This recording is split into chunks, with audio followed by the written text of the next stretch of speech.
L'homme peut-il se réincarner? Y a-t-il une vie après la mort? Ce jeune garçon en est de toute évidence persuadé. Bonjour, je m'appelle Cameron. Cameron se souvient avoir grandi dans une vie antérieure sur la petite île écossaise de Barra, à plus de 400 km au large de Glasgow, où il habite actuellement. J'habitais dans une maison blanche avec ma mère, mon père et mes 3 frères et sœurs.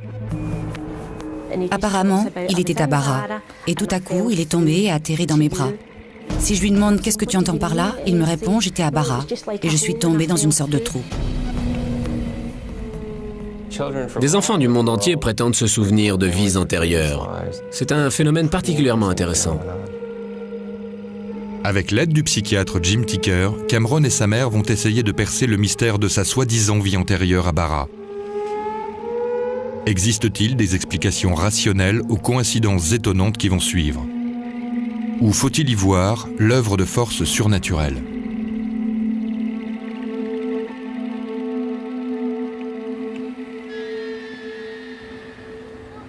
Norma Macaulay est mère célibataire et vit à Glasgow avec ses 2 jeunes fils. J'ai 2 fils adorables. Et je ne dis pas ça parce que ce sont les miens. Martin a 6 ans et Cameron en a 5. Depuis que Cameron s'est parlé, il ne cesse de décrire sa soi-disant enfance passée à Barra, une île de l'archipel écossais des Hébrides.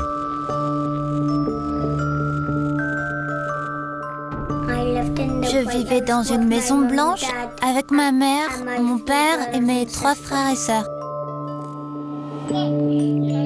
Depuis qu'il a 2 ans, la famille de Cameron ne cesse d'entendre la même histoire. En grandissant, ses propos n'ont pas changé, ils sont juste plus précis.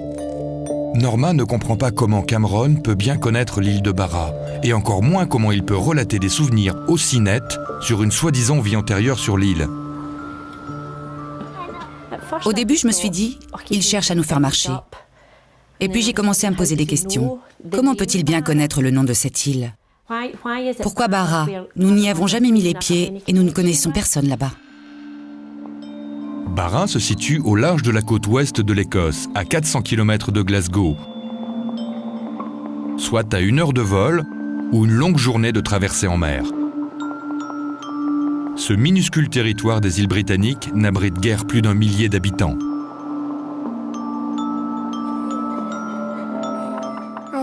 Mon endroit préféré à Barra, c'était la plage. J'emmenais mon chien et on jouait tous ensemble avec mes frères et mes sœurs. Il me disait souvent, ma maison est à Barra. On voyait les avions atterrir sur la plage.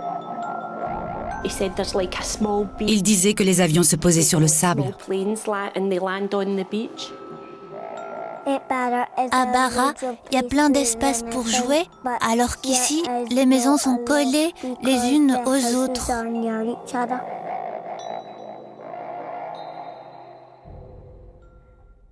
Un jour, j'ai fini par dire « On va partir tous les 3 à Barra ».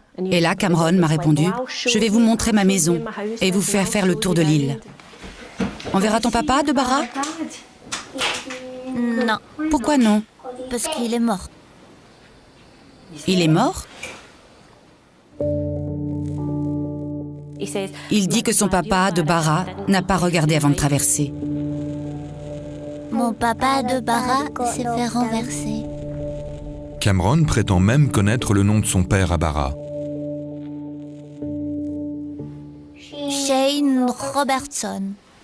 Shane Robertson? Ouais. Et qui est Shane Robertson? Mon papa de Barra? Ton papa de Barra. La voiture roulait vite. C'est comme ça qu'il s'est fait renverser? Ses amis et ses proches ne sont pas restés indifférents à l'histoire de Cameron. Sa voisine, Diane Miller, le connaît depuis sa naissance. Il est l'ami d'enfance de son fils Aaron. Bonjour. Cameron a commencé à parler de sa famille de Barra lorsqu'il avait à peine 2 ans. Et mes frères, mes sœurs et mes amis aussi. Oh, tu avais aussi des amis à Barra? Ma maison de Barra par-ci, ma famille de Barra par-là. Cameron n'en démordait pas, il soutenait avoir une famille là-bas. Comment s'appelait-il? Shane Robertson. Le fait qu'il répète sans cesse, mot pour mot, la même histoire m'a fait prendre conscience qu'il ne plaisantait pas. Et il s'est fait renverser par une voiture. Plus les années passaient et plus l'oncle de Cameron, Ian Watson, a pris au sérieux ce qu'il considérait, au début, comme le fruit de l'imagination de son neveu.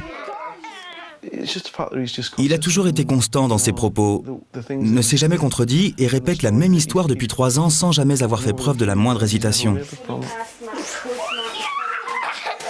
Il suffit de le regarder quand il raconte son histoire pour comprendre qu'il croit fermement à ce qu'il dit. Ma maman de Bara avait les cheveux longs, mais elle les a coupés. Il était soi-disant auprès de sa maman de Bara, avant que je ne le prenne pour venir vivre avec nous. Combien de fois m'a-t-il répété que j'aurais adoré sa maman de Bara, tellement elle était gentille. Un jour, je lui ai demandé pour rigoler, « Qui préfères-tu, moi ou ta maman de Bara ?» Il m'a répondu qu'il nous aimait toutes les deux. Je pensais qu'il dirait qu'il me préférait à elle. L'attachement émotionnel de Cameron envers sa mère de Bara était tel qu'il commençait à souffrir terriblement de son absence, à la grande consternation de Norma. Un jour, à la crèche, il s'est mis dans tous ses états. Il a dit qu'il voulait que ce soit sa maman de Bara et non moi qui vienne le chercher ce jour-là. Et il a fondu en larmes. Il n'arrêtait pas de dire « Je veux retourner à Bara, je veux retourner à Bara. Ma famille me manque. »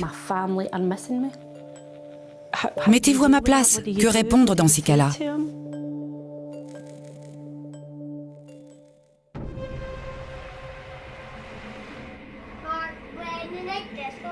Depuis le jour où il a appris à parler, Cameron n'a cessé de décrire sa vie antérieure, son enfance passée sur la lointaine île écossaise de Bara, dans les Hébrides. Cameron veut désespérément retourner à Bara, mais Norma, sa mère, souhaite comprendre s'il existe une explication rationnelle à ces bien étranges souvenirs.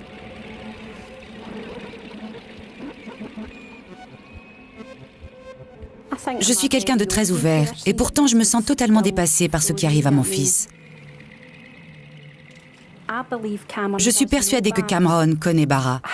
Mais comment? Je l'ignore.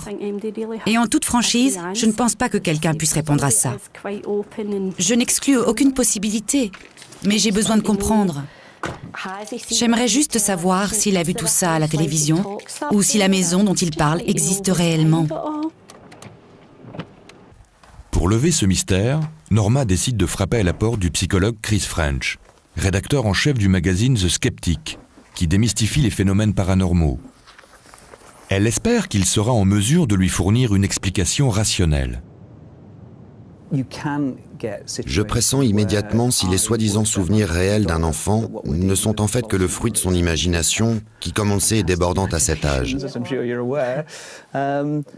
Elle l'est d'autant plus de nos jours avec la prolifération des chaînes et programmes télévisés, sans compter Internet, bien sûr.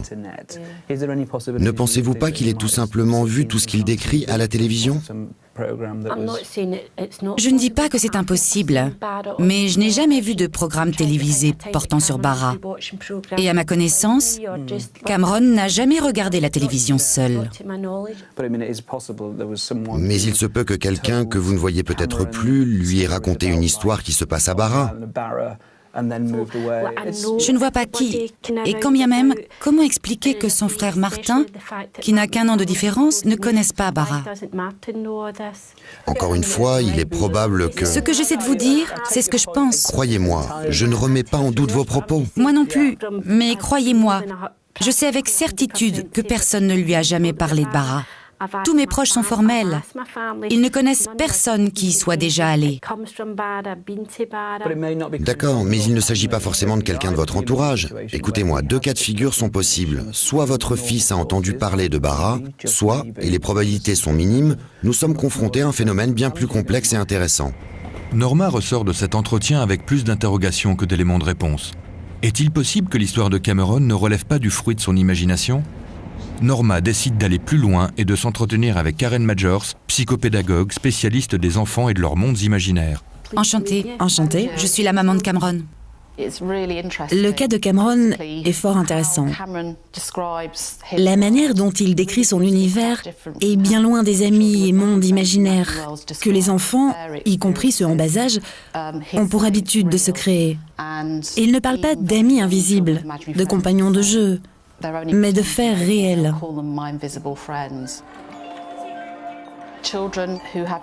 Les enfants qui se créent leur univers, leur bulle si vous voulez, en sont les maîtres. Ce sont eux qui tirent les ficelles, qui décident de ce qui se passe. C'est là une caractéristique propre à ce phénomène. Or, il semble que Cameron ne rentre pas dans ce moule. Il ne contrôle absolument rien. Il en est la marionnette. Il faut donc, à mes yeux, creuser ailleurs. La conclusion de Karen conforte Norma dans sa conviction. Les descriptions faites par Cameron sur sa vie à Barra ne sont pas banales. Elles ne relèvent pas de son imagination comme on l'observe bien souvent chez les enfants de son âge. Mais son cas n'est pas pour autant isolé. Au cours des 40 dernières années, 2500 enfants prétendant se souvenir d'une vie antérieure ont été répertoriés. Toute une équipe de chercheurs s'est alors constituée dans l'enceinte de l'Université de Virginie pour étudier ce phénomène. Le psychiatre Jim Tucker en dirige les recherches. On l'observe partout dans le monde, dans les milieux et familles qui croient ou non en la réincarnation. Nombreux sont les cas où les déclarations des enfants se sont révélées exactes. La constance et la précision des souvenirs relatés sont deux caractéristiques récurrentes.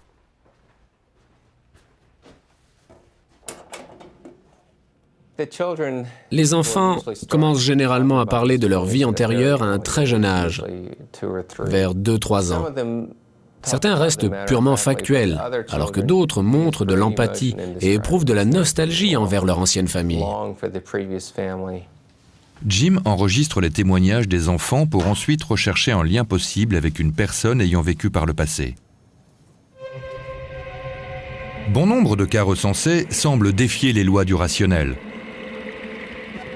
Comme en témoigne l'histoire d'un petit garçon du Midwest aux États-Unis que le docteur Tucker a personnellement étudié.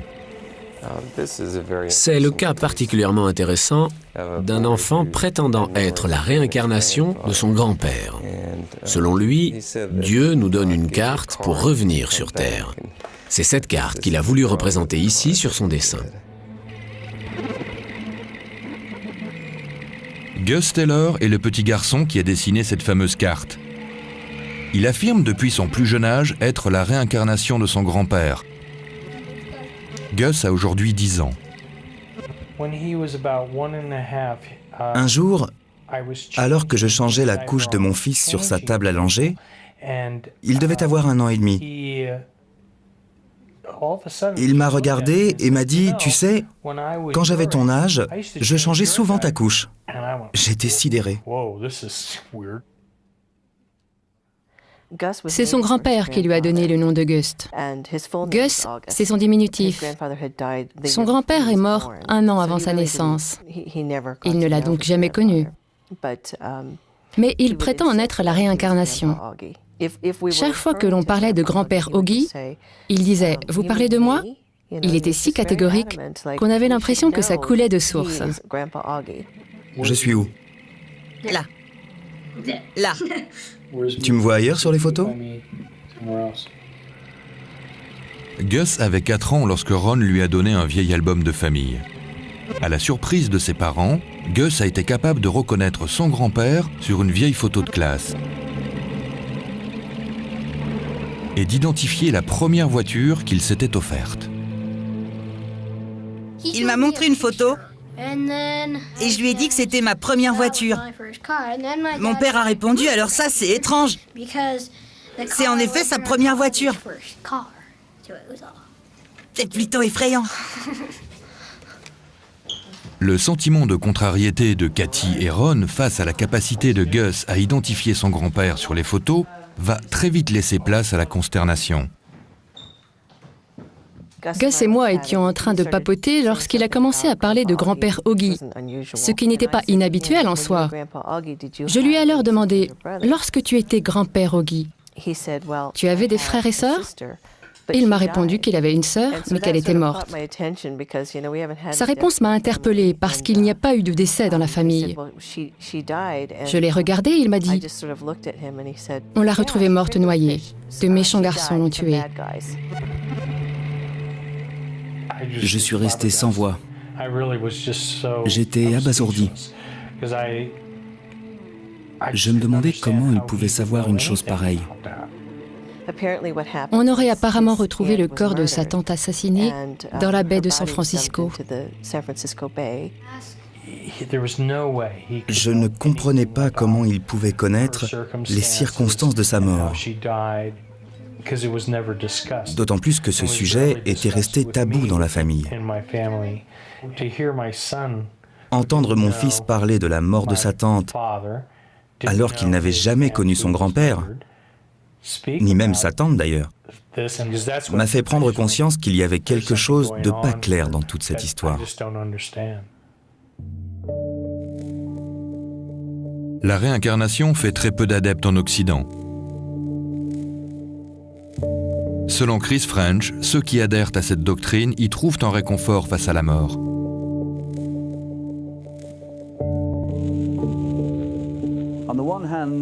D'un côté, la science soutient qu'il n'y a rien après la mort.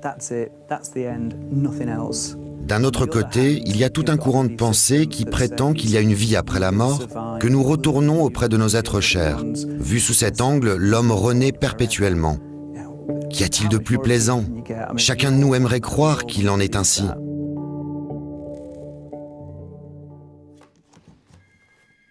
Pour Cathy Taylor, l'idée que son fils Gus soit la réincarnation de son grand-père va à l'encontre de son éducation religieuse. Je suis issue d'une famille baptiste. Mon père était pasteur dans une église du sud des États-Unis. Vous vous doutez bien que la réincarnation n'a jamais eu sa place dans la famille. Je n'y ai donc pas songé un seul instant. Jusqu'au jour où il m'a regardé et m'a dit « Maman, tu sais, une fois que l'on meurt, on renaît. » Et il m'a de nouveau regardé en me disant « Me voilà de nouveau enfant. » Et il semblait ravi.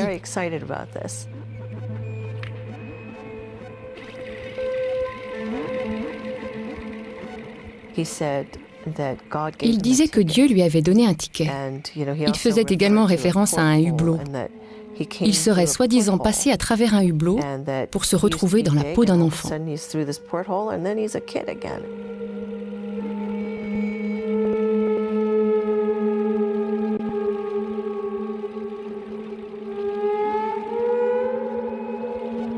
Le témoignage de Gus ressemble étrangement à celui du jeune garçon écossais, Cameron.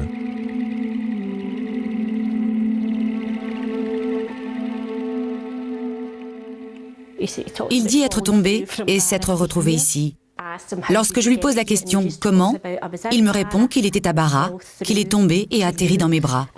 Si je lui demande ce qu'il entend par là, il me répondra qu'il est tombé dans une sorte de trou.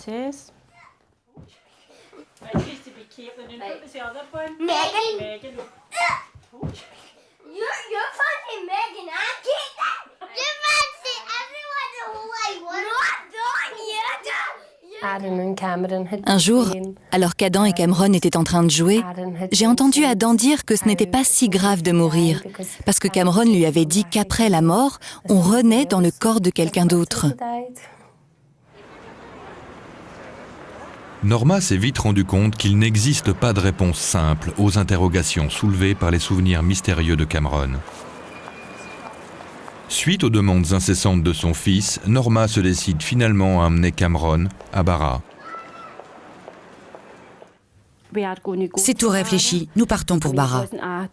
Ce n'est pas une décision prise sur un coup de tête. Cette question m'a hanté l'esprit et m'a coûté de houleuses discussions avec ceux qui n'y étaient pas favorables. Et j'espère pouvoir leur prouver que j'ai pris là la bonne décision. Ce voyage permettra peut-être de fournir une explication aux souvenirs de Cameron, ou de les enterrer à tout jamais. Tu veux courir ? J'espère qu'une fois à Barra, Cameron verra de ses propres yeux que Barra n'a rien à voir avec ce qu'il s'était imaginé et tournera la page une fois pour toutes. Il est grand temps de faire quelque chose, car toute cette histoire va trop loin. Beaucoup trop loin. Depuis le centre de recherche de l'Université de Virginie, Jim Tucker s'est entretenu avec Norma et s'est intéressé de très près au cas de Cameron. Tous les détails fournis par Cameron devraient nous permettre de lever ce mystère. Barra est une petite île et nous disposons d'un nom. Nous devrions donc être en mesure de vérifier si les témoignages de Cameron collent ou non à la réalité. C'est une opportunité sans précédent pour Jim, qui n'hésite pas une seconde à sauter dans le vol Virginie-Glasgow pour rejoindre Norma et suivre l'affaire en personne. La tournure que prend toute cette histoire est intéressante. Si les propos de l'enfant se vérifient, nous aurons alors la preuve qu'il s'agit bien là de souvenirs d'une vie antérieure. Norma, enchantée. Voici Cameron. Bonjour Cameron. Cameron, dis bonjour au monsieur. Non. Je suis le docteur Tucker, comment vas-tu? C'est le docteur Tucker. Bonjour. Tu peux me décrire ta maison à Barra? Elle était blanche. Tu te souviens combien d'étages il y avait? Un ou plusieurs? Un étage. Est-ce que tu as vu ton père se faire renverser? Tu te souviens de son nom? Oui, comment s'appelait-il? Shane Robertson. Shane Robertson. Tu pourrais me le décrire? Il avait les cheveux en brosse et il portait toujours des chemises. Les cheveux en brosse. Et portait des chemises. Norma a fini par trouver quelqu'un à qui se confier, quelqu'un qui la comprenne. Il parlait de cette autre famille avec un tel enthousiasme que les gens pensaient que je l'avais adopté ou qu'il n'était pas mon fils biologique. Et en parle-t-il toujours autant? Quelquefois, il va en parler un peu moins, mais pour repartir de plus belle le lendemain. Il est content de partir à Barra? Ouais.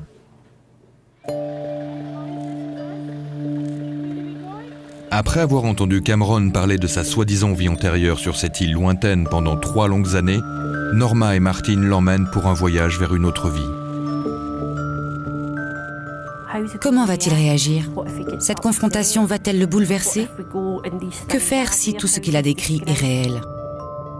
Cameron va finalement se rendre à l'endroit qu'il appelle « ma maison ». Je veux garder mon sac.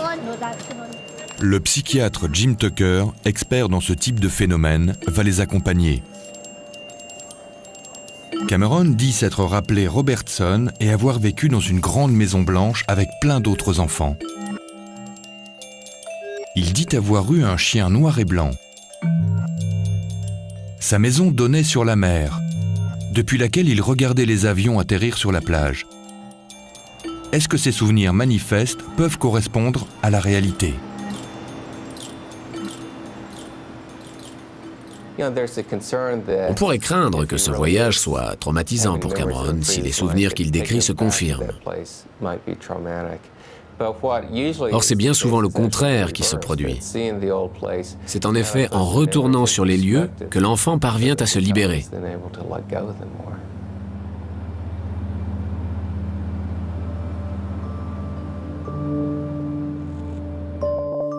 Les avions se posaient sur la plage.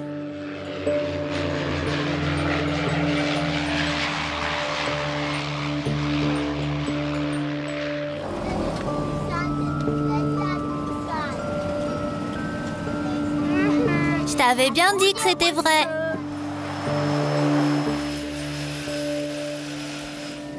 Tu reconnais?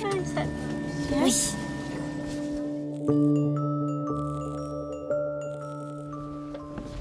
Ça va, mon chéri?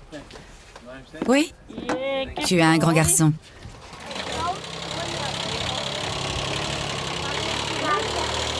Je t'avais dit, maman, qu'il fallait me croire. Quand il m'a dit « Tu vois, maman », je t'avais dit que c'était la réalité. Je lui ai demandé « Tu es content d'être là ?» Ça a l'air drôlement joli. C'est vraiment beau.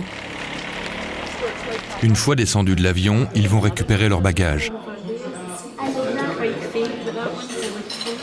Il me disait qu'il aimait bien aller à l'extrémité de la baie pour essayer d'attraper les avions. Il volait bien trop haut, pas vrai? C'est un début plutôt prometteur. Il semble reconnaître les lieux. Il a dit à son frère, « Je t'avais bien dit que c'était vrai. » Et il était très heureux d'être là. On allait souvent sur cette plage pour regarder les avions voler. Vraiment? Tu penses pouvoir me montrer? Si ces propos correspondent bien à la réalité, ce sera pour nous un grand pas en avant. Barra n'est pas le genre d'endroit qui change rapidement. Il devrait donc pouvoir reconnaître les lieux sans trop de difficultés. Je suis trop heureux de revenir ici. Tu es content d'être là, pas vrai? Tu en as tout l'air. Il quitte l'aéroport direction l'hôtel. Il profite du trajet pour jeter un premier coup d'œil sur l'île. Maman, Quoi? on va peut-être voir ma maison en chemin? Oui? On va voir si tu arrives à la reconnaître. Tu sais quoi? Je connais la personne qui habite là, mais... Tu connais la personne qui habitait là? mais je me souviens plus. Oh maman, ça doit être dur d'aller là-bas. Tu penses? Ouais, parce qu'il faudrait revenir à la nage. Maman, je reconnais chaque détail.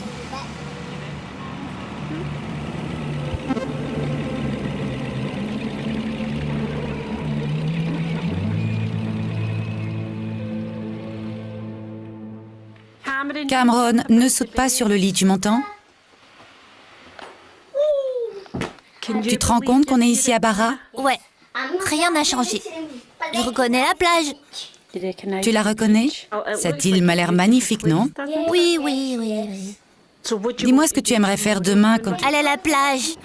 Descendre jusqu'à la plage? Ouais, comme ça je pourrais te montrer ce que je faisais. Me montrer ce que tu y faisais? Mes chaussettes, elles sont où mes chaussettes? Dès le lendemain matin, Norma et Jim mènent leur petite enquête. Première étape, le centre du patrimoine local, à la recherche de la moindre trace sur la famille Robertson et l'homme que Cameron appelle son papa de Barra. Mon papa de Barra s'appelait Shane Robertson et il s'est fait renverser. Bonjour. Bonjour, je me présente Norma, enchantée. Callum McNeil est historien local. Callum McNeil. Heureux de faire votre connaissance. Enchanté. Le nom de Shane Robertson ne me dit rien. Des Robertson, il y en a eu, mais des Shane, non aucun. De toute l'histoire de l'île, on ne peut pas dire que le nom de Robertson ait été répandu. Aucune preuve ne vient donc attester qu'il y ait bien eu une famille du nom de Robertson qui aurait vécu dans une maison sur la côte. Est-ce que Cameron peut s'être trompé sur le nom, mais dire vrai sur la maison? Quand je regardais par la fenêtre, je voyais les avions qui se posaient sur le sable. Quand mes frères et sœurs allaient à la plage, je pouvais les voir courir depuis la fenêtre.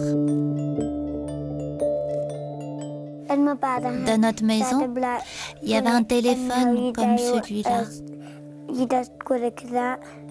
Le témoignage de Cameron apporte des éléments clés sur l'endroit et la période à laquelle il prétend avoir vécu sur l'île.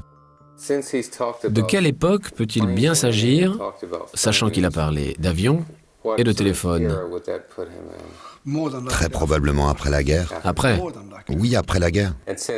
il parle d'avions qu'il voyait atterrir depuis chez lui. On peut donc supposer qu'il vivait à l'extrême nord de l'île. J'en dirais autant, oui. Les allées et venues d'avions volant à haute altitude indiquent en effet qu'il vivait à l'extrême nord de l'île. Cet indice va les conduire sur la route menant à l'extrême nord de l'île.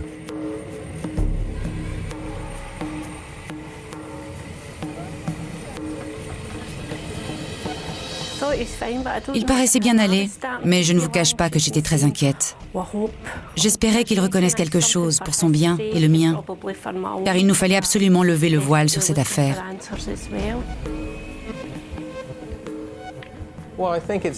Il n'y a rien de plus décevant pour un enfant que de ne rien reconnaître une fois sur les lieux de sa vie antérieure. C'est bien souvent ce qui se passe lorsqu'on les y emmène trop tard. Il semblerait que leurs souvenirs commencent à s'estomper à l'âge de 6-7 ans lorsqu'ils entrent en primaire. Ils ont déjà passé en revue la quasi-totalité des maisons de l'île, la plupart blanches, en bordure de mer, mais toujours aucune trace de la maison de Cameron. Si seulement je pouvais savoir ce qui se passe dans sa tête, me mettre à sa place, ne serait-ce que 5 minutes, pour savoir ce qu'il ressent. Ma maman de Barra avait les cheveux longs, mais elle les a coupés.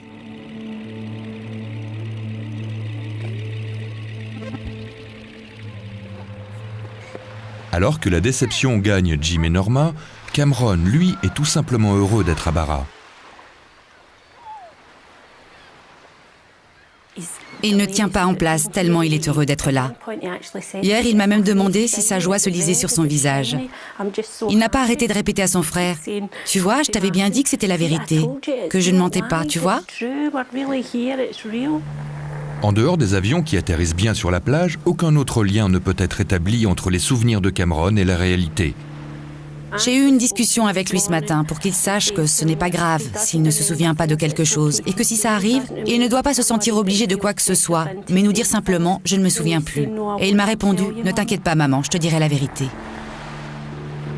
Aucune maison blanche s'apparentant à la description de Cameron.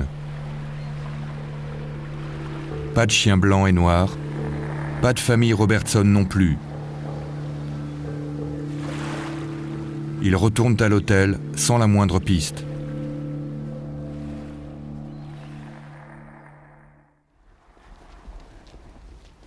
Le lendemain matin, ils reçoivent un appel de Callum McNeil, du Centre du patrimoine de Barra. Il veut leur parler de toute urgence. Il a de nouveaux éléments en sa possession. J'ai reçu un appel aujourd'hui m'informant qu'il y a une maison à l'extrême nord de l'île où une famille du nom de Robertson a vécu. C'est une maison en bordure de mer, elle est blanche. Elle donne directement sur la plage. Seuls les propriétaires originaires de l'île sont répertoriés dans les archives de Callum. Or, les Robertson venaient d'Écosse. Ça remonte à quelle année? Aux années 60-70. Maintenant qu'on a la certitude qu'il s'agit de la bonne maison, peut-on aller la voir? Oui, bien entendu. Pour s'y rendre, ils empruntent des chemins qu'ils n'avaient encore jamais pris. Cameron ignore où ses parents l'emmènent. Ils ne veulent ni influencer sa réaction, ni le décevoir. Ils suivent une petite route côtière les menant tout droit à la maison.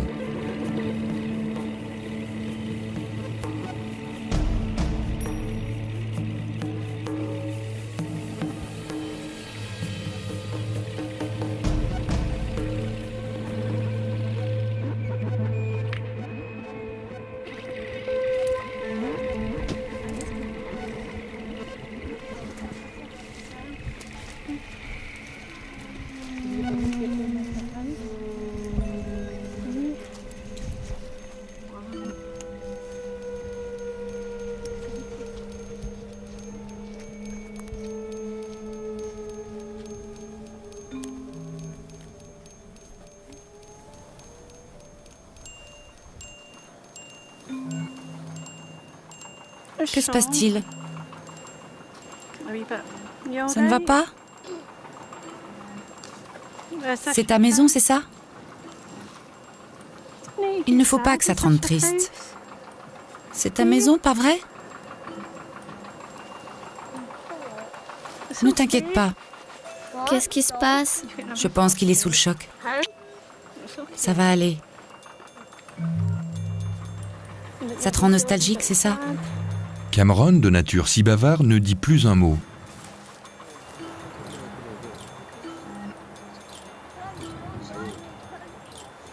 En contrebas, des rochers et un portillon menant directement à la plage. Il y a un portillon derrière la maison qui mène au fameux chemin dont Cameron m'avait parlé. Lui et ses frères et sœurs l'appelaient le passage secret. Il dit qu'il est heureux et triste à la fois. Je pense qu'il est bouleversé, tout simplement. C'est ce qui explique ses sentiments mitigés. En toute honnêteté, je ne sais pas non plus ce que je ressens.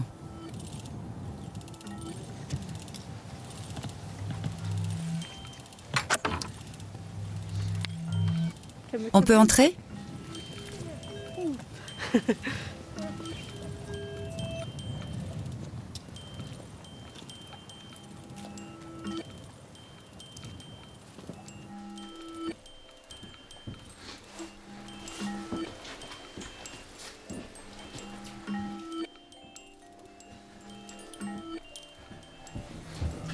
Tu as vu, on a la même cheminée. Maman, regarde. Quoi? Regarde. Ah oui, je vois. Waouh.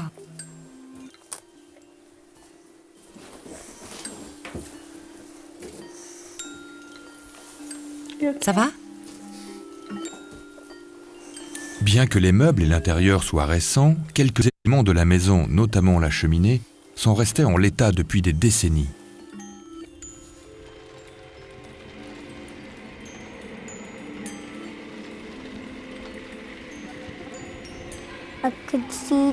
Quand je regardais par la fenêtre, je voyais la plage. Et quand mes frères et sœurs allaient jouer dans le sable, je pouvais les regarder depuis la fenêtre.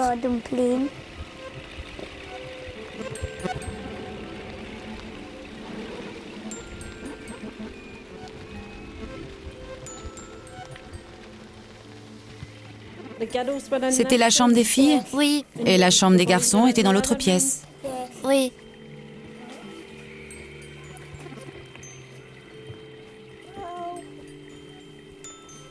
Je peux?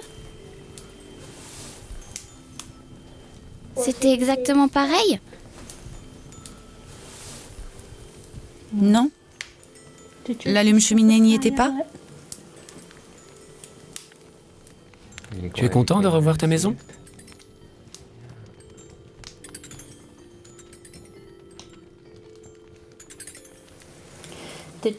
Tu pensais revoir ta maman de Bara? Non?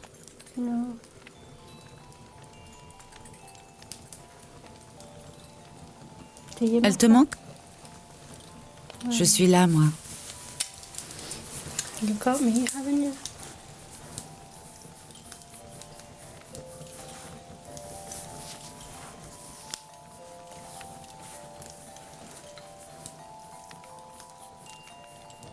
Tu te sens prêt à retourner à la maison maintenant? Tu veux reprendre l'avion et rentrer à la maison?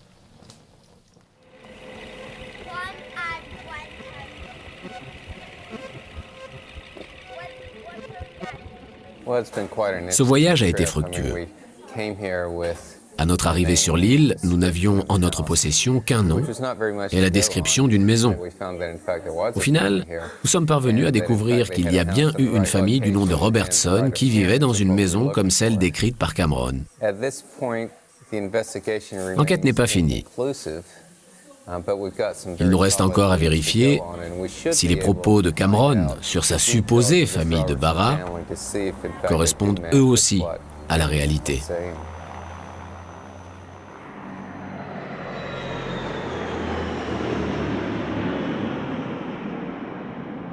De retour à Glasgow, Norma fixe un rendez-vous avec la généalogiste Ruth Boreham, qu'elle avait préalablement contactée pour retracer l'histoire de la famille Robertson. Elle a découvert que les Robertson étaient originaires de Glasgow et avaient possédé la fameuse maison de Bara pendant plus de 20 ans. Elle a retrouvé les traces d'une certaine Gilly Robertson qui vit encore aujourd'hui en Écosse. J'ai trouvé le numéro de téléphone et l'adresse de Julian et de son mari. Gilly Robertson aurait apparemment passé ses vacances d'été dans la maison de Bara, à l'époque où Cameron prétend y avoir vécu. Vous pouvez le garder et... Vous pensez que je peux la contacter? Son adresse et son numéro de téléphone sont dans l'annuaire, donc à la portée de tous. Vous pouvez donc en effet envisager d'entrer en contact avec elle. L'âge correspond.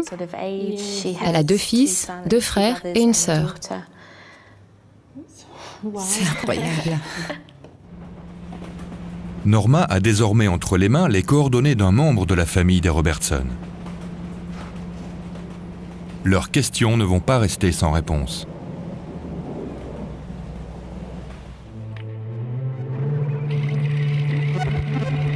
Voici la maison dans laquelle Cameron, âgé de 5 ans, affirme avoir vécu dans une vie antérieure.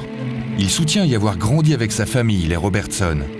Cette maison, qui correspond mot pour mot aux descriptions de Cameron, aurait appartenu à une famille du même nom, qui venait y passer ses vacances d'été dans les années 60-70. La maman de Cameron, Norma, est partie à la recherche de Gilly Robertson et a convenu d'un rendez-vous avec elle. Mais de retour à Glasgow, la réaction de Cameron, en apprenant la nouvelle, fait l'effet d'une bombe.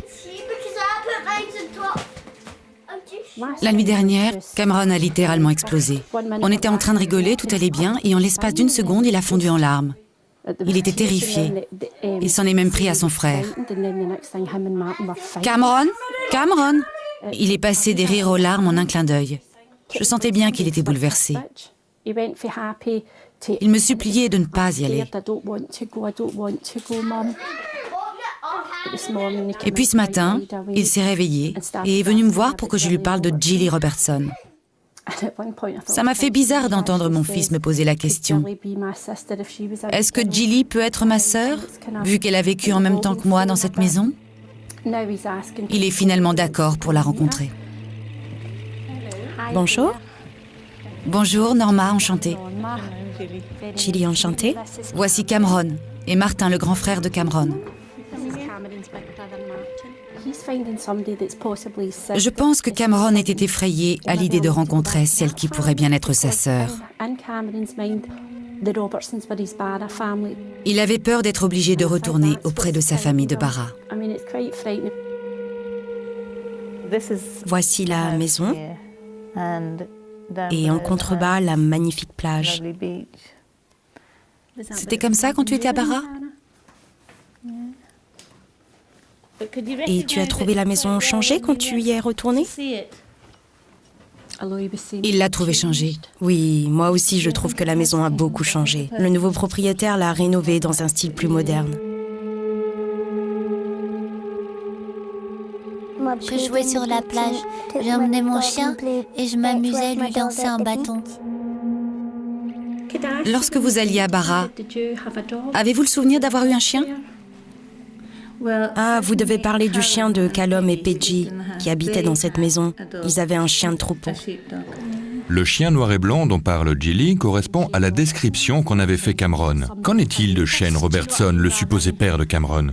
Il n'y a aucun Shane dans la famille. J'avais un oncle qui s'appelait James, un autre Seamus. Tous ces noms sont de même consonance, alors peut-être qu'il y a eu confusion. J'ai aussi un cousin qui s'appelle James, mais Shane, non, je ne vois pas. C'est ce fameux accident de voiture. C'est justement ce qu'on aimerait savoir. Il n'a pas donné plus de détails sur ce point. À ma connaissance, personne dans la famille n'est décédé dans un accident de voiture. Je me demandais alors s'il y avait eu dans votre famille un enfant qui serait décédé ou... Non, aucun enfant de la famille proche n'est mort. Il s'avère donc que certains souvenirs de Cameron sont authentiques, comme par exemple le nom de famille, les descriptions de la maison, de l'île et du chien. Cependant, d'autres éléments tels que le nom et la mort de son père ne correspondent pas à la réalité.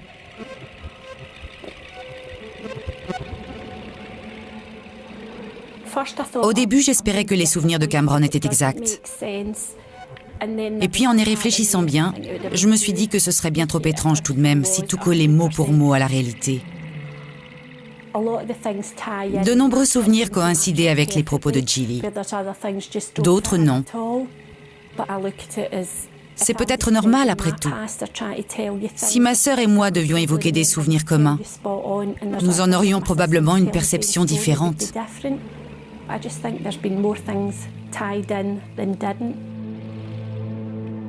Si les souvenirs de Cameron sont bien ceux d'une vie antérieure, alors nous devons nous interroger sur la raison pour laquelle certains éléments sont exacts et d'autres non.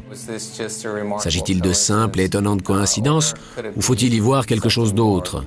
Nous sommes peut-être confrontés à des souvenirs entremêlés de vies successives. Nous sommes malheureusement dans l'incapacité d'y répondre. Je ne pensais pas que cette confrontation à la réalité pouvait m'affecter à ce point. Au moment d'entrer dans la maison, j'ai eu un nœud à l'estomac. J'appréhendais la réaction de Cameron Et j'avais du mal à accepter la possibilité que mon fils ait eu une autre maman.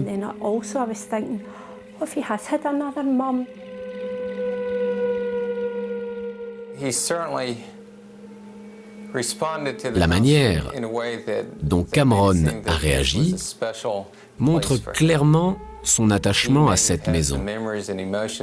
On avait l'impression qu'il revivait émotionnellement chaque instant passé ici.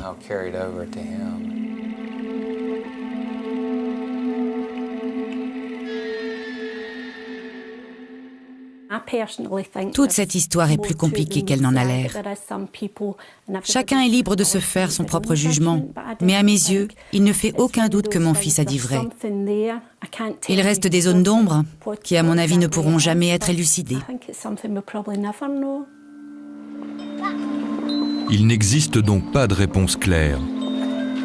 Mais une chose est sûre, les souvenirs persistants d'une vie antérieure passée sur une île lointaine ne hantent plus l'esprit de Cameron. Depuis que Cameron est allé à Barra et que nous avons vu de nos propres yeux que ce qu'il disait était vrai, ses souvenirs ne viennent plus le hanter. C'est en quelque sorte comme s'il n'avait plus rien à prouver. J'ai l'impression qu'il est en paix avec lui-même.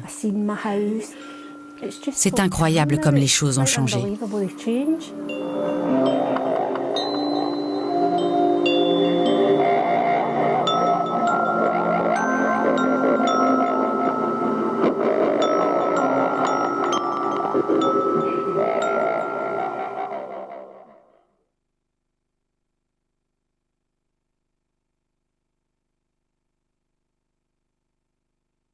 Selon sa maman, à son retour de Barra, Cameron s'est apaisé, acceptant que cette ancienne vie qu'il décrit fasse partie de son passé, qu'il ne puisse renouer avec elle. Cameron qui affirme aussi savoir que lorsqu'on meurt ensuite, on revient.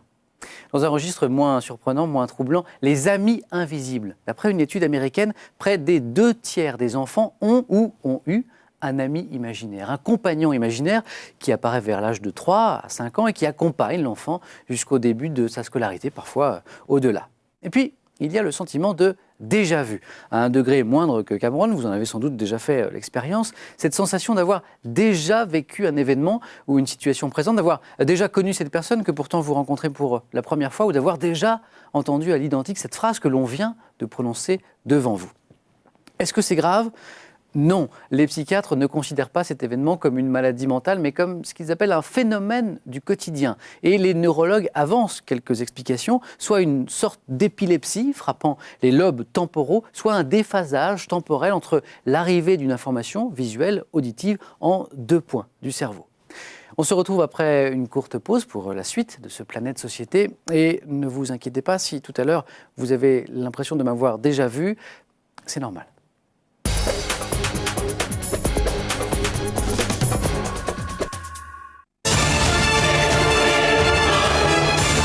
Ça vous va une 9 box de 25 mètres? Bah, attendez Martin, il y a déjà l'offre énorme et puis des dizaines de services dont la vidéo à la demande et le Wi-Fi. Alors 25 mètres c'est le minimum. Oh, dans ce cas-là, il n'y a qu'à la grossir. Ah bon, c'est possible? Et on peut dire d'appeler le 1099?